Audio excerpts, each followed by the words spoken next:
에벤 에셀이라고 하는 것은 에벤이라는 뜻은 돌이란 뜻이고요. 에셀은 돕는다 이런 뜻입니다. 그러므로 에벤 에셀의 하나님은 나를 도우시는 분입니다. 우리가 똑같이 하나님을 믿고 우리가 신앙생활 할 때 내 안에 하나님은 나를 도우시는 하나님이시다. 나를 도우시는 하나님이다. 오늘 사무엘상 7장은 사무엘이 이스라엘의 선지자로 있을 때 그들이 미스바에 모여서 하나님 앞에 간절히 기도합니다. 블레셋을 하나님이 물리쳐 주십니다. 그러자 사무엘과 백성들이 그 미스바에 돌을 세워 그들을 도왔던 하나님을 기념합니다. 그러면서 그 기념비의 이름을 에벤 에셀이다. 하나님은 도우시는 분이다. 하나님이 도우십니다. 그러니까 기념비를 남긴다는 건 뭐죠? 그 일을 경험한 그들도 알고 있지만 이 일을 경험하지 못한 후대의 사람들도 알기를 원해서 기념비를 세우는 거거든요.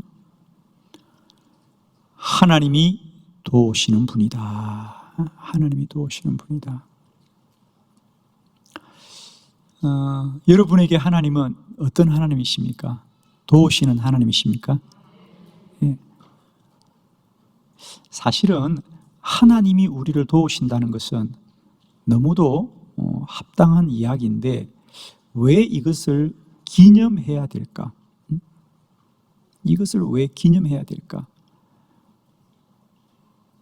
우리가 지나온 지금까지 이스라엘의 역사를 조금만 안다고 하면 그들이 왜 블레셋과 싸워 이긴 이 일을 그저 그냥 일로 지나가지 않고 영원히 기념하려고 했을까? 그렇습니다. 안타깝지만 사무엘이 이스라엘의 선지자가 되기 전에 엘리 제사장이 이스라엘을 다스릴 때 이스라엘은 영적으로 아주 어두운 암흑기였습니다. 그리고는 블레셋과 전쟁을 할 때마다 패하였습니다. 그런 그들이었기 때문에 정말 모처럼 블레셋과의 전쟁을 이기고 하나님이 함께 하심을 그들은 영원히 기념하기를 원했던 거죠. 오늘 사무엘상 7장을 시작하는 1절에 보면 이런 말씀이 있습니다. 먼저 우리 한번 말씀을 같이 봉독하고 내용을 이어가도록 합니다. 다 같이 합독합니다. 시작. 기럇 여아림 사람들이 와서 여호와의 궤를 옮겨 산에 사는 아비나답의 집에 들여놓고 그의 아들 엘리야사를 거룩하게 구별하여 여호와의 궤를 지키게 하였더니. 아멘. 기럇 여아림의 사람들이 여호와의 궤를 옮겨 산에 사는 아비나답의 집에 들여놓고 그의 아들 엘리야사를 통하여 지키게 하였더라 그래요. 그냥 사실을 쭉 기록하는 거예요. 그런데 왜 하나님의 법궤가 기럇 여아림에 있었다고 말할까? 혹시라도 여러분에게 물음이 생깁니까? 왜 하나님의 법궤가 여기 있지? 그렇습니다. 오늘 하나님의 법궤가 기럇 여아림에 있었다는 말은 하나님의 법궤가 그곳에 있었다, 하나님의 법궤가 있는 장소를 알려주려고 하는 게 목적이 아니에요.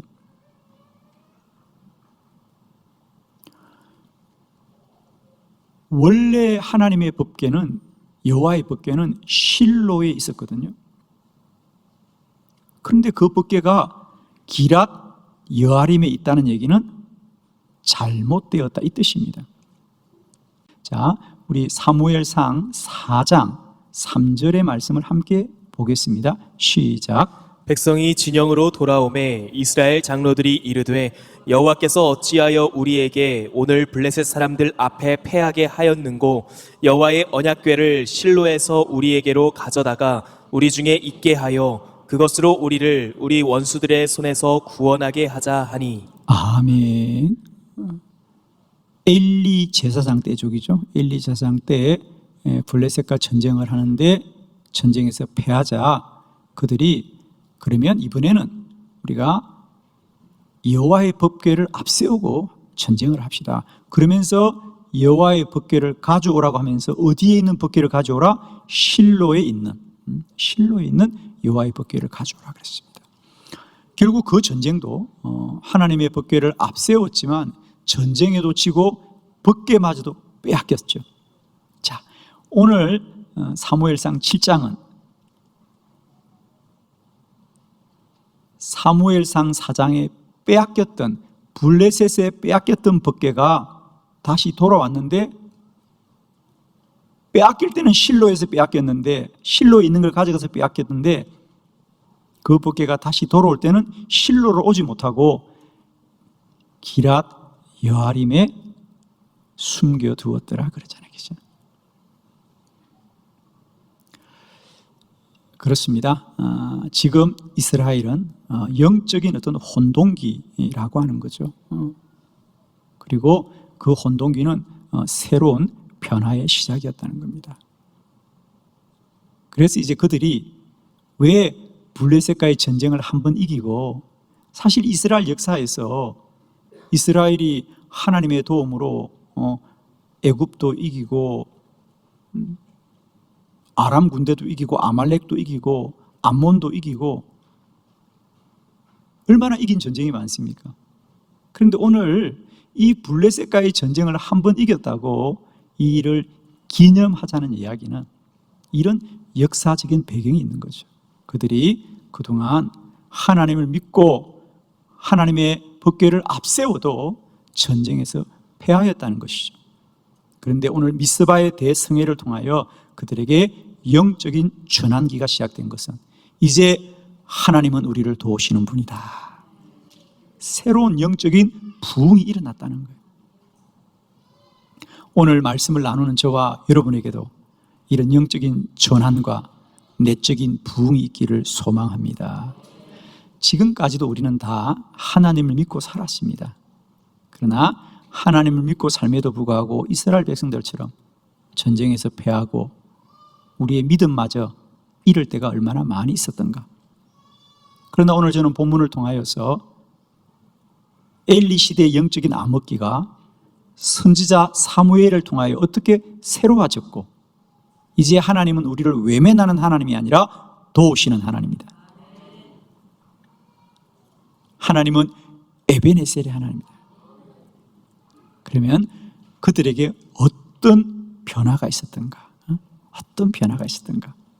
오늘 본문을 통하여 에베네셀의 하나님이라고 고백하는 이스라엘 백성들에게 영적인 변화, 그것을 통하여 우리에게도 믿음의 새로운 변화가 있기를 소망해 봅니다. 여러분 받으신 주보를 참고하시고 에베네셀의 하나님이라고 고백하는 이스라엘 백성들의 삶의 세 가지 변화를 함께 나누도록 합니다. 첫 번째, 그들은 여호와를 사모하였습니다. 사무엘상 7장 2절의 본문입니다. 다 같이 합독합니다. 시작. 궤가 기럇 여아림에 들어간 날부터 20년 동안 오래 있은지라 이스라엘 온 족속이 여호와를 사모하니라. 아멘. 이제 이스라엘 백성들의 가장 큰 변화는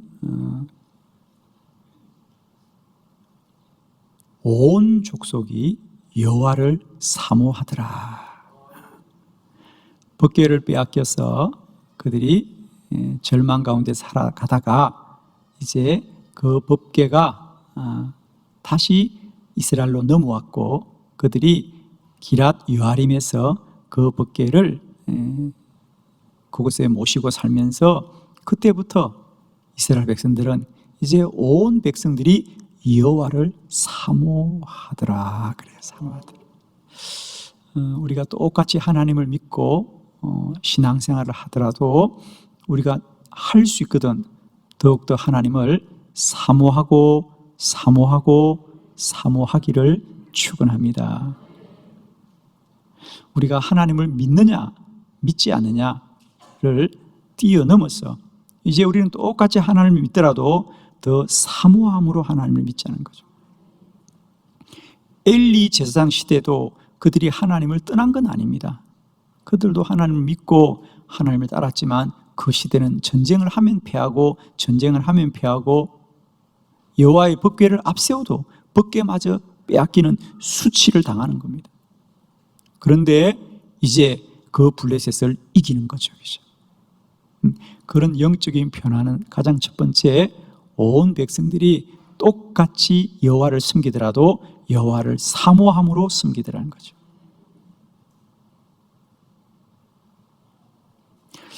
우리는 무슨 일을 하더라도 여러분 똑같은 일을 하더라도 그 일을 어떤 태도로 하느냐에 따라서 그 일의 열매는 다 다릅니다. 똑같은 일을 하더라도 그 일을 어떤 마음의 사모함으로 하느냐 다르죠. 그러면 우리가 여호와를 사모한다는 것은 무엇을 말할까? 우리 성경에 보면 하나님을 사모했던 이들의 모습들을 성경은 여러 가지로 말씀하고 있는데 그 중에 시편 42편 1절에 봅니다. 우리 시편 42편 1절을 함께 합독해 보고 말씀을 나눕니다. 시작. 하나님이여 사슴이 시냇물을 찾기에 갈급함 같이 내 영혼이 주를 찾기에 갈급하나이다. 아멘. 하나님이여 사슴이 시냇물을 찾기에 갈급한 같이 내 영혼이 주를 찾기에 갈급하니이다.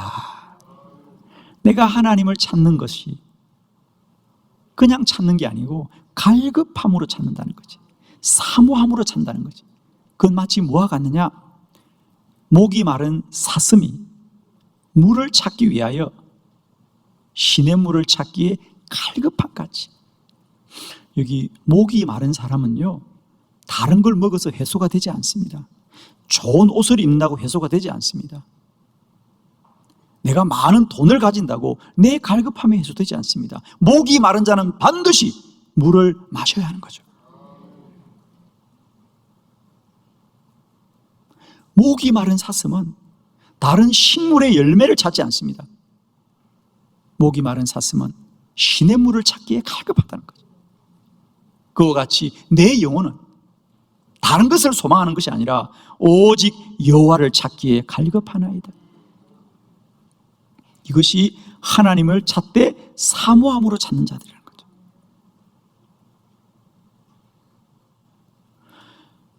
우리도 살아가면서 몹시 심한 갈증을 느껴본 적이 있을 겁니다. 그 갈증은 다른 것으로 해소되지 않습니다. 물을 마셔야만 그 갈증이 해소되듯이 내 영혼이 하나님을 사모한다는 것은 내 영적인 이 갈급함을 오직 하나님만이 만족해 하신다는 거예요. 그런 갈급함으로 하나님을 찾고 하나님을 찾을 때 하나님을 만나게 됩니다.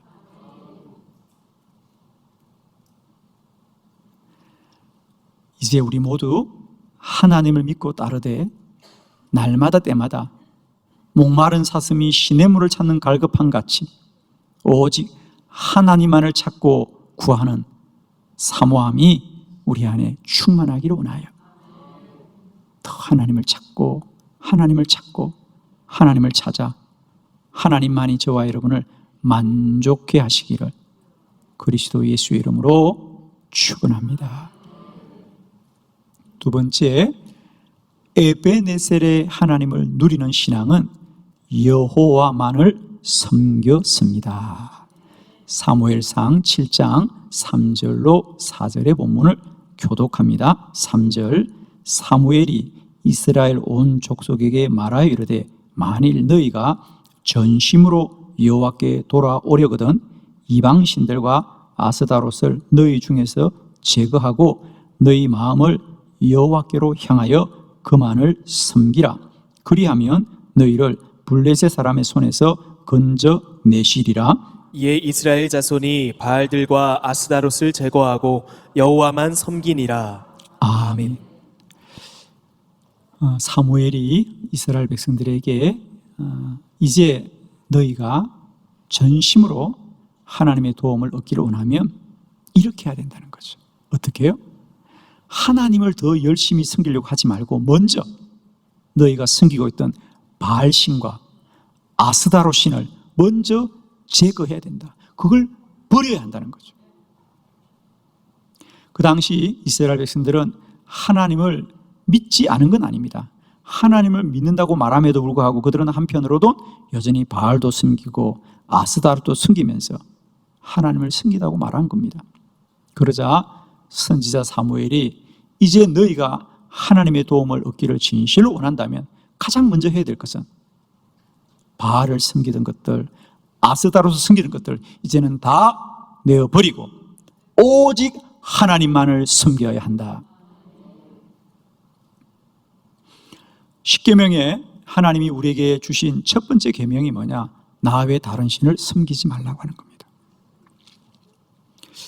우리가 오늘날 신앙생활을 하면서 꼭 정리하셔야 될 게 있습니다. 그건 뭐냐면 우리는 자꾸만 하나님을 믿고 따르는 신앙생활의 근거를 사람에게 찾으려고 하는 겁니다. 예를 들면 우리는 예배를 드리는 일도 하나님께 예배 드리면 나에게 어떤 유익이 있느냐를 찾습니다. 그리고 우리도 흔히 그렇게 말합니다. 예배 드리면 이런 유익이 있어요. 예배 드리면 이런 유익이 있어요. 그렇습니다. 여러분, 예배는 사람을 유익하게 하는 것이 아니라 하나님을 기쁘시게 하는 거예요. 정말 하나님의 도움을 얻는 신앙은 하나님만을 섬겨야 되는데 나는 과연 하나님만을 섬기는 신앙인가? 무엇으로 점검할 수 있어요? 한 가지만 점검하세요. 우리가 하나님을 예배하고 하나님을 섬기는 것 때문에 내가 포기하거나 내가 손해보거나 내가 양보하거나 내가 내려놓는 것이 한 가지라도 있는가? 그러면 여러분은 하나님을 섬기는 겁니다. 그런데 내가 하나님을 예배하고 섬기는 일에 손해보는 게 하나도 없다? 그러면 우리는 두 주인을 섬기는 사람이에요. 이것도 좋고 저것도 좋고. 우리는 언제나 알고 있습니다. 한 가지를 가지려면 한 가지는 포기해야 가지는 거죠.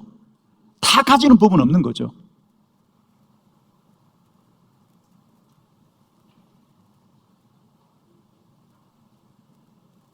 주 예수보다 더 귀한 것 없네. 주님만이 귀하다면 세상 것은 내려놓을 수 있는 거죠. 저는 우리에게 내가 하나님을 믿고 따르는 것 때문에 포기하는 것, 손해보는 것, 양보하는 것, 내가 미루어두는 것이 한 가지쯤은 있길 바랍니다. 그것이 우상을 이기는 신앙입니다. 하나님의 도움을 누리는 에베네셀의 신앙은 오직 하나님만을 섬기는 자들에게 누려지는 복인 줄로 믿습니다. 세 번째, 에베네셀의 하나님을 누리는 복은 뭐냐? 여호와께 기도하였습니다. 사무엘상 7장 5절의 말씀입니다. 다 같이 합독합니다. 시작. 사무엘이 이르되 온 이스라엘은 미스바로 모이라. 내가 너희를 위하여 여호와께 기도하리라 하매. 아멘. 사무엘이 온 이스라엘 백성들이 미스바에 모여 함께 기도하기를 원하였고 과연 그들은 그곳에 번제를 드리고 하나님께 기도했습니다. 그러자 어떤 일이 벌어졌죠? 하나님이 블레셋 군대에게 하늘에서 큰 우레를 내렸어. 그들을 어지럽게 하더라. 그래서 그들이 도망갈 때 어떻게 했다고요? 자, 오늘 본문 11절로 12절이 마무리하는 본문이죠. 우리 11절, 12절 한번 교독해 봅니다. 11절, 이스라엘 사람들이 미스바에서 나가서 블레셋 사람들을 추격하여 벤갈 아래에 이르기까지 쳤더라. 사무엘이 돌을 취하여 미스바와 센 사이에 세워 이르되 여호와께서 여기까지 우리를 도우셨다 하고 그 이름을 에베네셀이라 하니라. 아멘. 그들이 기도를 마치자 하나님이 하늘에서 큰 우레를 내려서 블레셋을 어지럽게 하고 그들이 도망가자 이스라엘 사람들이 벤갈에 이르기까지 그들을 추격하여 그들을 쳤더라 그럽니다. 그리고 그들은 그 일을 오직 하나님이 하신 줄 알고 기념비를 세워 에벤에셀이라 하더라 그랬어요. 그들이 먼저 기도하였기 때문에 하나님이 도우신 것을 깨달은 줄 믿습니다. 아마 그들이 기도하지 않고 그 전쟁에 이겼다면 그들은 스스로 만세를 불렀을 겁니다. 혹은 사무엘 선지자 만세라고 했을 겁니다. 그러나 그들은 하나님께 기도했기 때문에 하나님께 영광을 돌린 거죠.